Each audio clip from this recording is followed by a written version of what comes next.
Ever bought a garage tool that looks like a game changer on the web, only to find it wobbling on the floor when you actually try to use it? I've been there more than once. You get the shiny photos, the bold claims, and then the moment you hook it up, it feels more like a prop than a piece of equipment. That's why I wanted to do a deep dive before you spend a chunk of cash on a portable car lift, especially one that promises a 5,000-pound capacity and a 25-inch lift height. Link is in the description if you want to check the product details on Amazon. Portable lifts sit in a tricky space. They have to be strong enough to hoist a heavy sedan or a small truck, yet light enough to move around a cramped garage or a job site. The biggest headaches people report are uneven lifting, a noisy motor that sounds like a drill on full blast, and the dreaded "it won't reach the height I need" surprise. If you're the type who spends more time reading spec sheets than actually testing equipment, the risk of buying the wrong lift is real, and the cost of a mistake can be more than just a wasted purchase. It can mean a damaged suspension or a safety scare.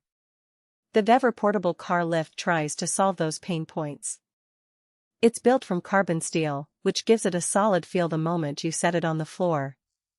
The advertised 5,000-pound capacity puts almost any passenger car, most SUVs, and even light trucks within reach.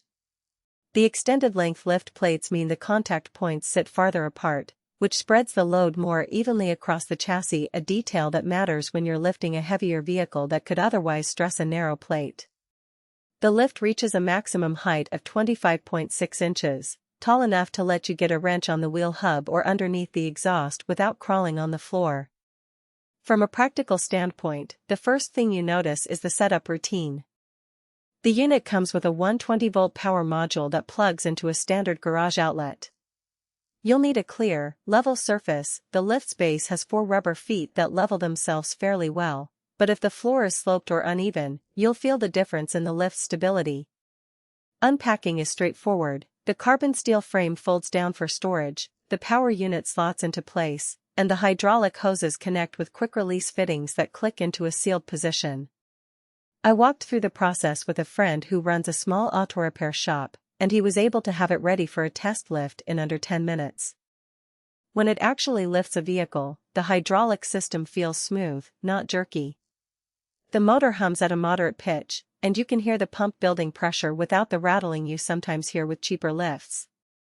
The lift's height adjustment lever lets you raise or lower in controlled increments, which is useful if you're trying to get just enough clearance for a brake job without overlifting and risking a strain on the suspension.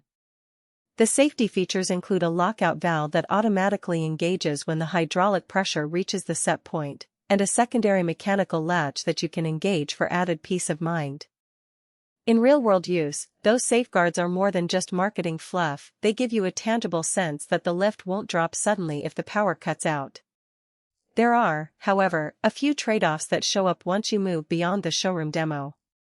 The lift's total weight is around 350 pounds, so while you can roll it on its built-in wheels, you'll need at least 2 people to reposition it comfortably, especially if you're navigating a tight garage aisle.